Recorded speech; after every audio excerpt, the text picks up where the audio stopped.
Hello everyone. Welcome to the world of metaphysics poetry. Today, we are diving deep into the minds of 17th century poets whose works take you on a journey of intellectual thoughts, witty arguments, and bold metaphors. So, what exactly metaphysics poetry means? Let's break it down. So, the word metaphysics means beyond and physical is equal to this physical world. Combining these two words, metaphysics mean beyond this physical world. Who used this word first?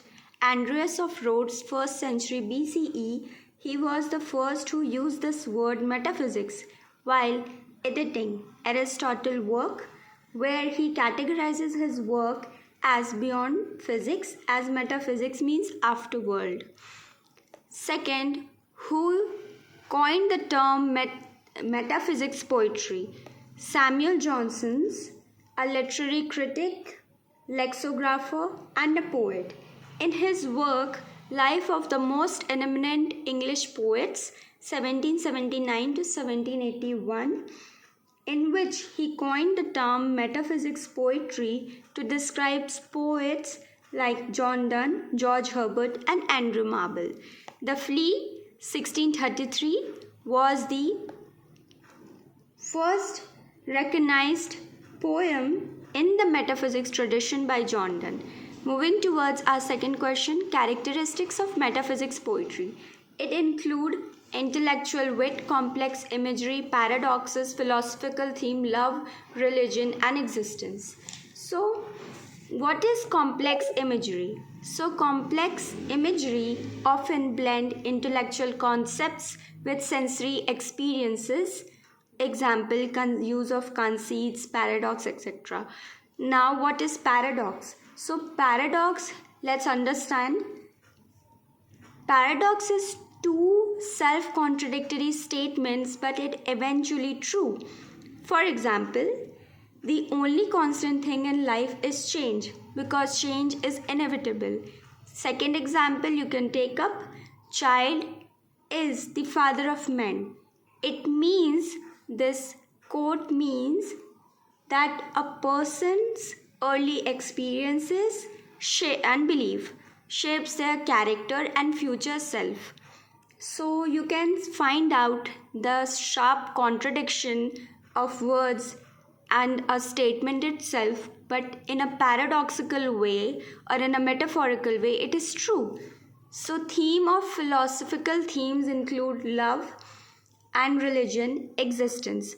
So, here the existence or existentialism is a whole theory in literary criticism, but I will give you a brief detail.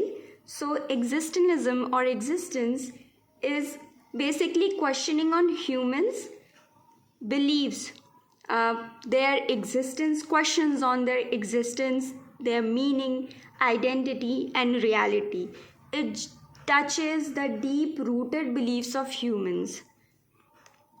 Moving toward our third question, themes used in the style of this kind of poetry. So, theme of love, you can find out in the work of Flea by John Donne. Second, religion. The Caller is the best example by George Herbert, and here the morality and death. For that, you can refer to Dead to Be Not Proud by John Donne. In this, he personifies death and argues that it is not as powerful as people think, since the soul lives on after death. So that is mocked by John Donne in this poetry, Dead to Be Not Proud. You can refer to that. Second, time. You can find the theme of time in Andrew Marvell poetry to his coy's mistress. And the last one, nature of reality. For that, a valediction forbearing morning by John Donne is a best example you can refer to. Our fourth question, what are the major tools used by these poets or metaphysics poets? So first, conceits, extended metaphor, and paradox or paradoxes. So what is conceit? Let's understand. It is an extended metaphor or complex imagery comparison between two seemingly unrelated things. For example, I will take up the example for metaphysics poetry itself. First, love is compared to a compass, and second, time is compared to a chariot. Now let's understand what is extended metaphor. So extended metaphor is a figure of speech that compared two unrelated things, but it did not use the word as or like simile we use.